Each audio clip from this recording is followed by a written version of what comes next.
जय हिंद। आज के सेशन में आप सभी का स्वागत है। दोस्तों, लास्ट सेशन में हमने काफ़ी महत्वपूर्ण गवर्नमेंट स्कीम्स को कवर किया था। अब शेष बचे हुए गवर्नमेंट स्कीम्स को आज के सेशन के माध्यम से हम कवर करने वाले हैं। तो चलिए बिना देरी किए हम स्टार्ट करते हैं। सबसे पहले थोड़ा सा हम इसको पेज को थोड़ा सेट कर लेते हैं। चलिए, पहला है प्रधानमंत्री इंटर्नशिप योजना के बारे में क्या सही है। पहला कथन कहता है इसमें इंटर्नशिप की अवधि 12 माह है, उम्र सीमा 21 वर्ष से 32 वर्ष तक है। इसमें प्रति माह 5,000 रुपये का वजीफ़ा दिया जाएगा और न्यूनतम शिक्षा 10वीं पास होना चाहिए। अब देखिए, जहाँ जहाँ भी क्वेश्चन सेटर का माइंड आपको ट्रैप करने की पॉइंट ढूंढता है ना, ऐसे पॉइंट को मैंने ऐसे स्टेटमेंट में शामिल करने की कोशिश की है। हम वहाँ तक तो नहीं पहुँच पाएंगे, लेकिन हम कोशिश तो कर सकते हैं, प्रयास कर सकते हैं। तो यहाँ पे आप देखिए, क्या उम्र सीमा 21 से 32 वर्ष तक है। तो जैसे ही आपने इस स्टेटमेंट, ये स्टेटमेंट आपका पूरी तरीके से गलत है, बाकी स्टेटमेंट आपका सही है। तो दो जैसे हम हटाते हैं तो ये हट जाता है, ये भी हट जाता है, ये हटता है, तो ऑप्शन बचता है सी। मान लीजिए कि एलिमिनेशन हम प्रैक्टिस तो कर रहे हैं, ये ज़रूरी नहीं कि आपके एग्ज़ाम में एलिमिनेशन वाले क्वेश्चन आ ही आए, लेकिन स्टेटमेंट वाले क्वेश्चन में आपको कोशिश करना है सबसे पहले गलत स्टेटमेंट ढूंढने की कोशिश हमें करनी है। ठीक है, चलिए फिर आगे बढ़ते हैं। Next question, stand up India के बारे में क्या सही है। पहला, अनुसूचित जाति, जनजाति एवं महिला उद्यमी इसमें पात्र हैं। दूसरा, इसमें ऋण नई ग्रीनफील्ड परियोजनाओं के लिए उपलब्ध होगा। और तीसरा, पात्र उद्यमी की आयु 21 वर्ष से अधिक होनी चाहिए। तो इसका सही आंसर क्या होगा। देखिए, पात्र उद्यमी की आयु क्या 21 वर्ष, बिल्कुल गलत है, ये 18 वर्ष से ऊपर होनी चाहिए, है ना। तो इस प्रकार इसका सही आंसर हो जाएगा ऑप्शन ए, 1 और 2। इसमें नई ग्रीनफील्ड योजनाओं के लिए ही ऋण दिया जाता है ना। और यह अनुसूचित जाति, जनजाति और महिला उद्यमी ही इसमें पात्र है। ये थोड़ा सा आपको पात्रता वाले को याद रखना है। स्टार्टअप इंडिया के तहत पात्रता है, कौन कौन सी पात्रता है स्टार्टअप इंडिया के तहत। तो पहला है कंपनी का गठन भारत में हुआ हो, कंपनी या संस्था का पंजीकरण 10 वर्ष से पूर्व न हुआ हो, कंपनी का वार्षिक कारोबार 100 करोड़ रुपए से अधिक ना हो। मतलब वार्षिक कारोबार जिसे हम क्या बोलते हैं, इंग्लिश में टर्नओवर बोलते हैं, है ना। तो वार्षिक कारोबार 100 करोड़ रुपए से अधिक ना हो। तो ये सभी जो शर्तें हैं वो स्टार्टअप इंडिया के तहत लागू की जाती है, और तीनों शर्तों को जो पूर्ण करता है वो इसके पात्र होते हैं। मतलब डी इसका सही आंसर होगा।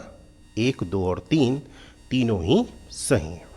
चलिए ये अब देखते हैं, नमो ड्रोन दीदी योजना के बारे में क्या सही है। इसके माध्यम से महिला एसएचजी को सशक्त बनाना है।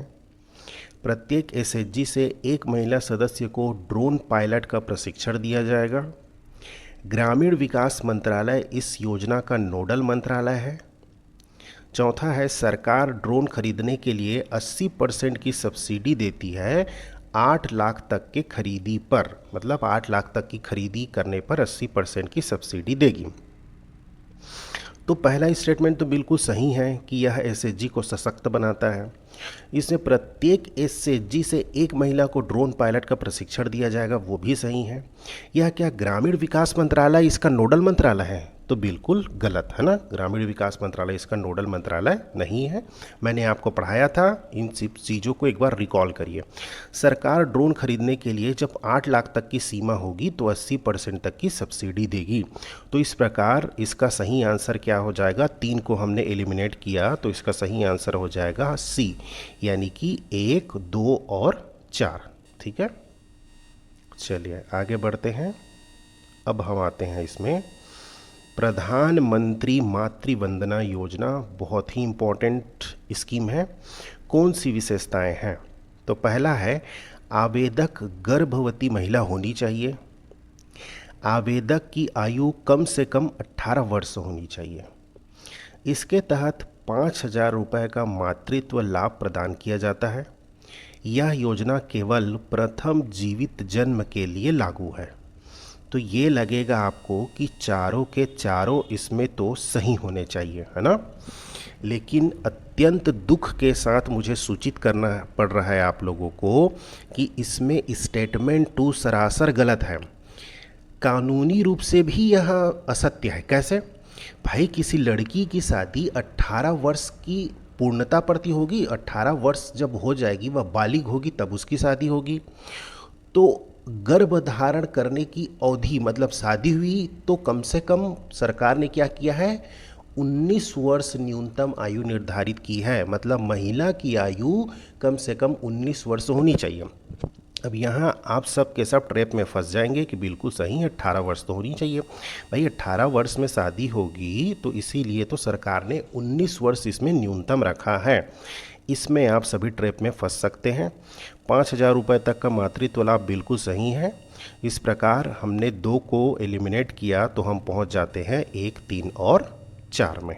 ठीक है, चलिए, ये कुछ पॉइंट हैं जहां पे आप लोगों को नहीं फंसना है। मैंने जानबूझ करके ऐसे क्वेश्चन फ्रेम किए हैं। नंदिनी सहकार योजना का उद्देश्य क्या है? महिला स्व सहायता समूहों को सहायता देना, महिलाओं एवं बच्चों में पोषण सुधार करना, स्कूली बालिकाओं को पोषण आहार देना, महिला सहकारी समितियों को सहायता देना। तो हमने पढ़ा हुआ है इसको, महिला सहकारी समितियों को सहायता देना है, क्योंकि सहकार इसमें वर्ड जुड़ा हुआ है तो यह सहकारी समितियों से ही संबंधित होगा, है ना।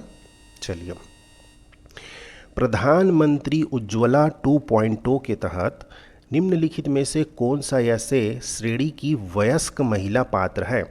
क्योंकि उज्ज्वला योजना किसके नाम से दी जाती है? घर के वयस्क महिला के ही नाम से होता है ना, उसका पंजीयन जो होता है। तो इसमें कौन कौन से लोग पात्र होंगे? क्या वनवासी परिवार, मतलब उसकी वयस्क महिला, अति पिछड़ा वर्ग, अनुसूचित जाति, अनुसूचित जनजाति। तो इसका आंसर क्या होगा? सभी चारों हो जाएगा, है ना। चारों के चारों वर्ग के अंतर्गत ये सभी पात्र हैं। चलिए, नेक्स्ट क्वेश्चन की तरफ आगे बढ़ते हैं। अब देखते हैं लखपति दीदी योजना के बारे में क्या सही है। एक एक स्टेटमेंट को ध्यान से पढ़िएगा। लखपति दीदी स्वयं सहायता समूह की सदस्य होती है। इसका उद्देश्य गरीब महिलाओं को प्रति वर्ष 1 लाख रुपए प्रदान करना है। इस योजना में कौशल प्रशिक्षण शामिल है। इसमें स्वरोजगार हेतु ब्याज मुक्त आर्थिक सहायता दी जाती है। अब ध्यान से देखिए, लखपति दीदी योजना किन के लिए है? स्वयं सहायता समूहों के लिए ही है। तो पहला स्टेटमेंट तो बिल्कुल सही है। क्या इसका उद्देश्य गरीब महिलाओं को प्रति वर्ष 1 लाख रुपए प्रदान करना है? बिल्कुल गलत है।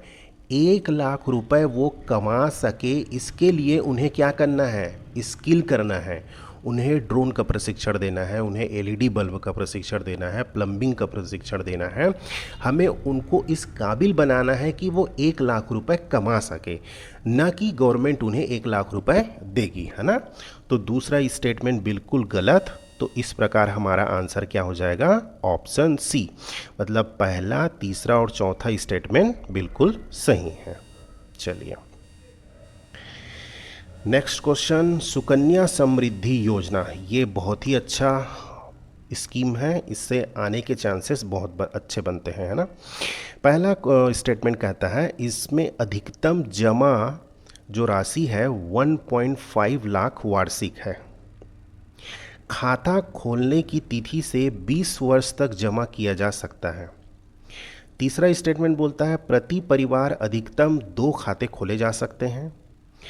खाता खोलने के समय बालिका की आयु 10 वर्ष से कम होनी चाहिए।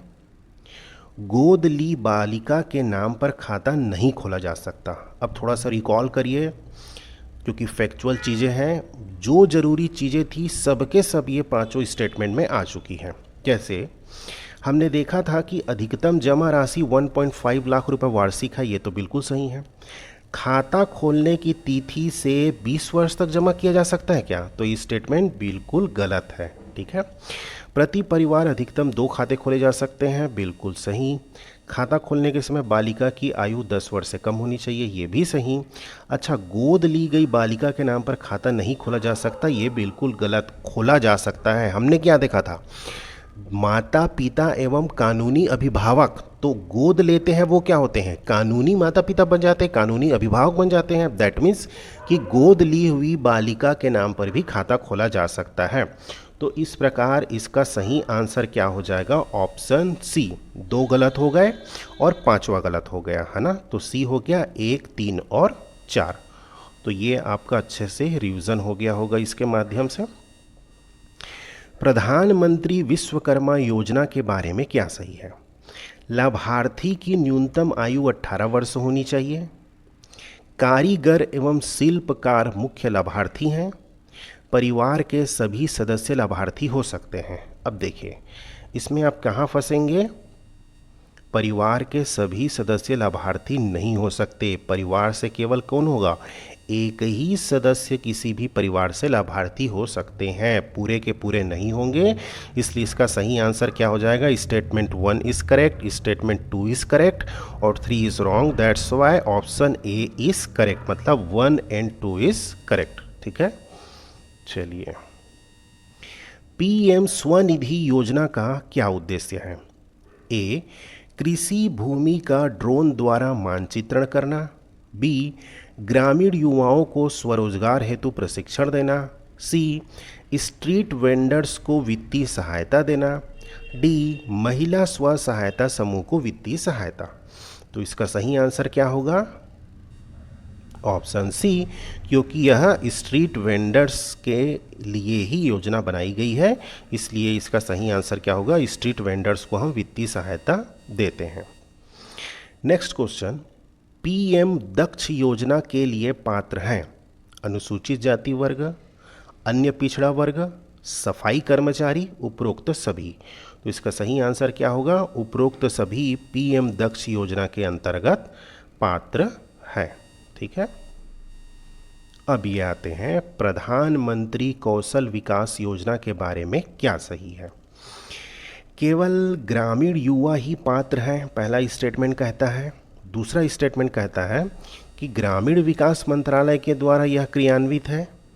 और तीसरा स्टेटमेंट कहता है कम से कम 2 साल तक इसमें प्रशिक्षण दिया जाता है। तो केवल शब्द आ गया, दैट मीन्स हमने क्या जाना था, एक्सट्रीम वर्ड है केवल, तो इसके गलत होने की संभावना बढ़ जाती है। तो केवल ग्रामीण युवा ही पात्र हैं क्या, तो बिल्कुल गलत, नहीं केवल ग्रामीण ही, क्योंकि शहरी युवा भी इसमें पात्र हैं। ग्रामीण विकास मंत्रालय द्वारा क्रियान्वित है क्या, बिल्कुल गलत, है ना। इसके लिए क्या है, जो कौशल विकास मंत्रालय है वो इसके अंतर्गत उसके वह नोडल मंत्रालय है, उसके द्वारा क्रियान्वित है। कम से कम 2 साल तक प्रशिक्षण दिया जाता है, ये भी गलत। तो इसमें तो क्या हमने देखा था, कोर्स के हिसाब से प्रशिक्षण दिया जाता है, अधिकतम हम 1 साल तक प्रशिक्षण इसमें देते हैं ना, 3 महीना 6 महीना ऐसे करके। तो तीनों के तीनों स्टेटमेंट इसमें हो गए गलत, इसलिए इसका सही आंसर क्या हो जाएगा, इनमें से कोई नहीं। चलिए, नेक्स्ट क्वेश्चन है, दीनदयाल उपाध्याय ग्रामीण कौशल्य योजना के बारे में क्या सही है। पहला, यह राष्ट्रीय ग्रामीण आजीविका मिशन का प्रमुख घटक है। यह 15 से 35 वर्ष के ग्रामीण गरीब युवाओं को लक्षित करता है। तीसरा, प्रशिक्षण अवधि 3 माह से 12 माह तक होती है। तो हमने देखा था आजीविका का जो मैं घटक आप लोगों को पढ़ाया था, तो यह उसका प्रमुख घटक है किसका, राष्ट्रीय ग्रामीण आजीविका मिशन का, मतलब उसका एक उप कार्यक्रम है। तो बिल्कुल यह तो स्टेटमेंट सही है।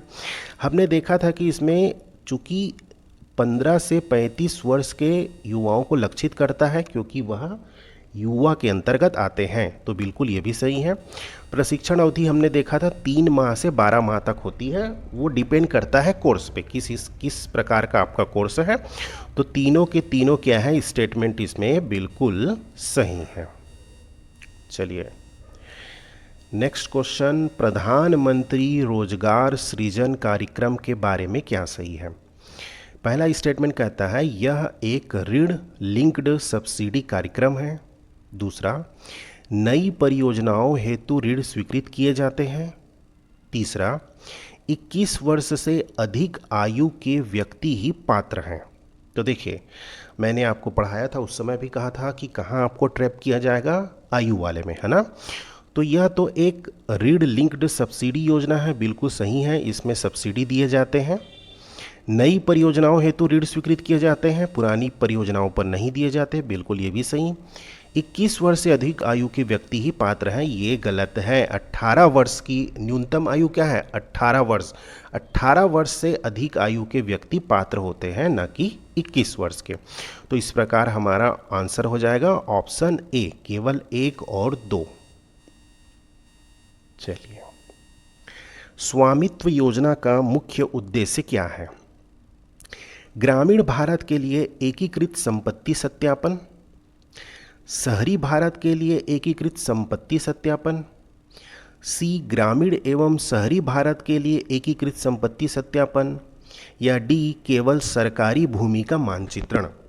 अब जिन जिन स्टूडेंट ने सोचा होगा कि लगभग सी वाला आंसर सही होता है, तो फिर वही कहूँगा कि अत्यंत दुख के साथ सूचित करना पड़ रहा है कि ऑप्शन सी बिल्कुल गलत है। क्या है? स्वामित्व योजना के अंतर्गत ग्रामीण भारत के लिए एकीकृत संपत्ति का सत्यापन किया जाएगा, ताकि जो विवाद होते हैं भूमि के नाम से वो ना हो। इसमें अंतर्गत क्या करेंगे? भूमियों का मानचित्रण करेंगे, है ना, नई प्रौद्योगिकी के माध्यम से, जिससे जो हमारे जो अवैध कब्जा कर लेते हैं, भूमि की विवाद को, जो डिस्प्यूट होते हैं, विवाद होते हैं, उनसे बचा जा सके। तो यह ग्रामीण भारत के लिए है, आपको याद रखना है, स्वामित्व योजना। सांसद आदर्श ग्राम योजना के बारे में क्या सही है? पहला स्टेटमेंट कहता है कि चिन्हित ग्राम पंचायतों का समग्र विकास करना है। यह एक केंद्रीय क्षेत्रक योजना है। सांसद अपने गांव को भी चुन सकते हैं।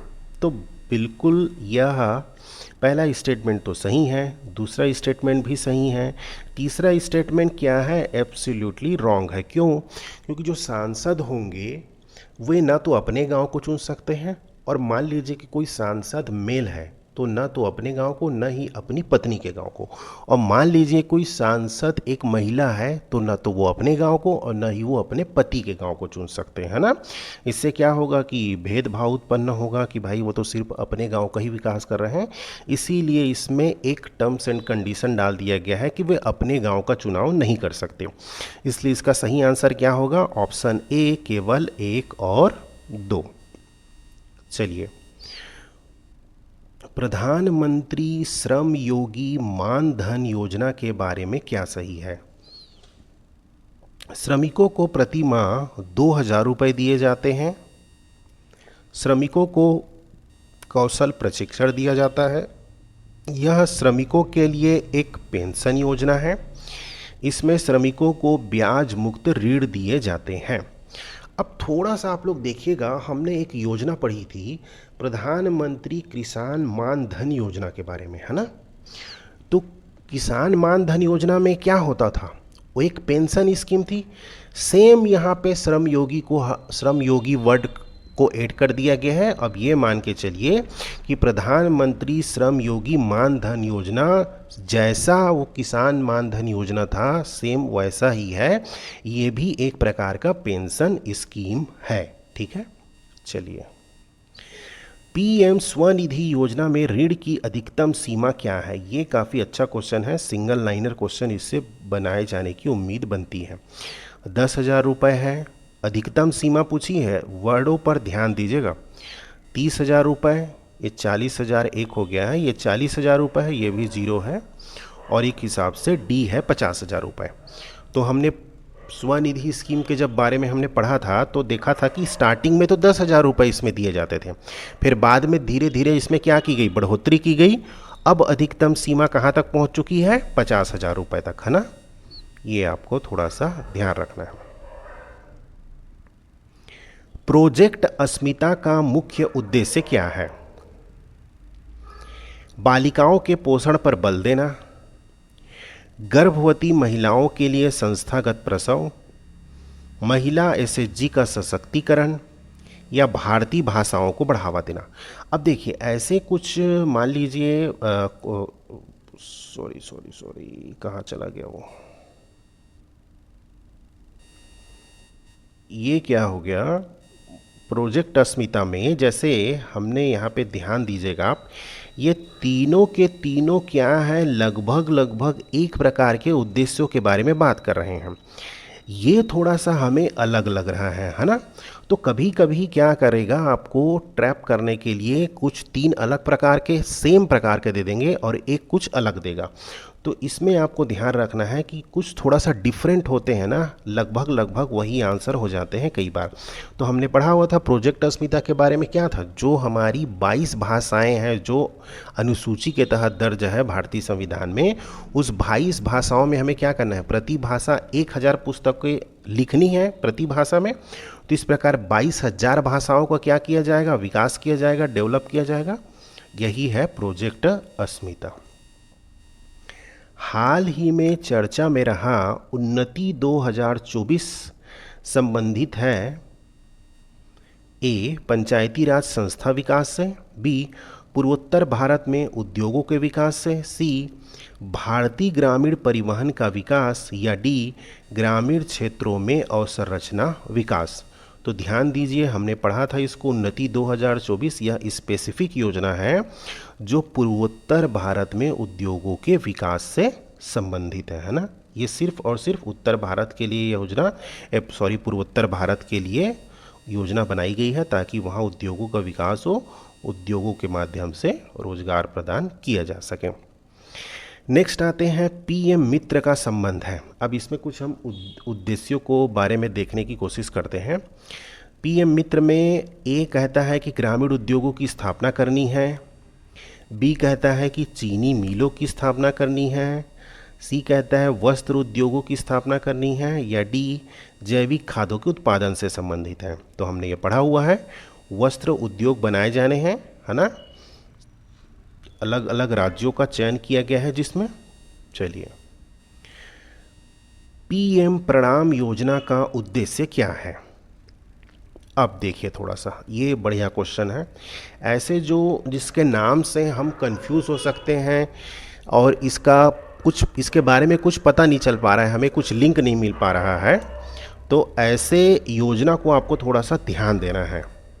पीएम प्रणाम, गर्भवती महिलाओं का सुरक्षित देखभाल, शिशुओं के टीकाकरण, शिशु एवं माताओं को आवश्यक पोषण प्रदान करना, जैविक एवं प्राकृतिक कृषि पद्धति को बढ़ावा देना।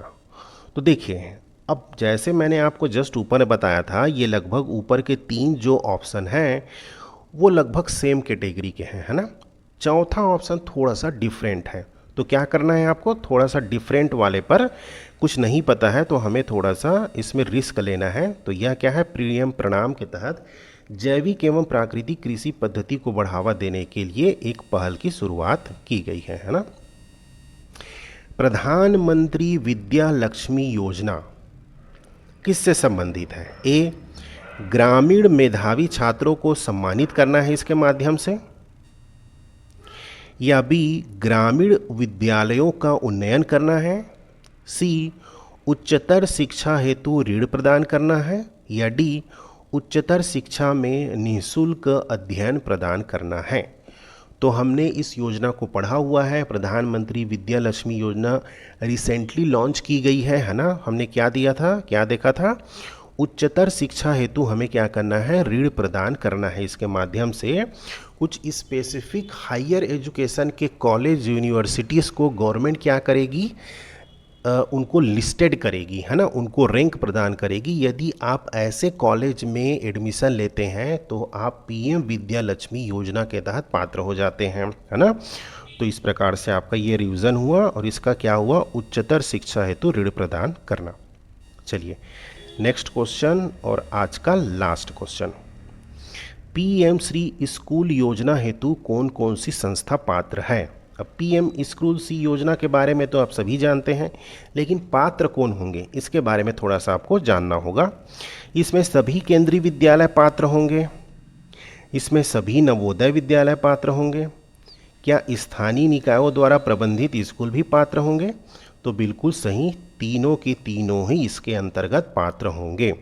तो पीएम श्री स्कूल योजना के तहत केंद्रीय विद्यालय भी पात्र हैं, नवोदय विद्यालय भी, और स्थानीय निकायों द्वारा प्रबंधित स्कूल। इसके माध्यम से हम क्या करते हैं, पीएम स्कूल योजना के माध्यम से हम स्कूल का उन्नयन करते हैं। नई फैसिलिटी, जो वर्तमान की जो फैसिलिटी है वो फैसिलिटी हम वहाँ प्रोवाइड करने की कोशिश करते हैं इसके माध्यम से। तो चलिए आज के सेशन में इतना ही। अब ये समझिए कि हम ग्रामीण विकास का जो यूनिट 1 है, जिसमें मुख्य रूप से योजनाओं के उद्देश्य, पात्रता और उसके लाभ के बारे में जो पूछा जाएगा उनको हमने लगभग कवर कर लिया है। कल हम क्या करेंगे, ग्रामीण विकास के यूनिट 2 में जो स्पेसिफाइड गवर्नमेंट स्कीम्स हैं उससे संबंधित हम क्वेश्चंस को कवर करेंगे, ताकि ये योजना का खेल पूरा ख़त्म हो जाएगा। फिर बाकी क्या है, छोटे छोटे टॉपिक हैं, उसमें ना क्वेश्चन फ्रेम करने में ज़्यादा टाइम नहीं लगता। ये स्कीम्स के बारे में क्वेश्चन फ्रेम करने में थोड़ा सा बहुत ज़्यादा दिमाग को उसमें कंसंट्रेट करना पड़ता है। बाकी छोटे छोटे स्कीम है उसको हम अच्छे से कवर कर लेंगे। Thank you so much. जय हिंद।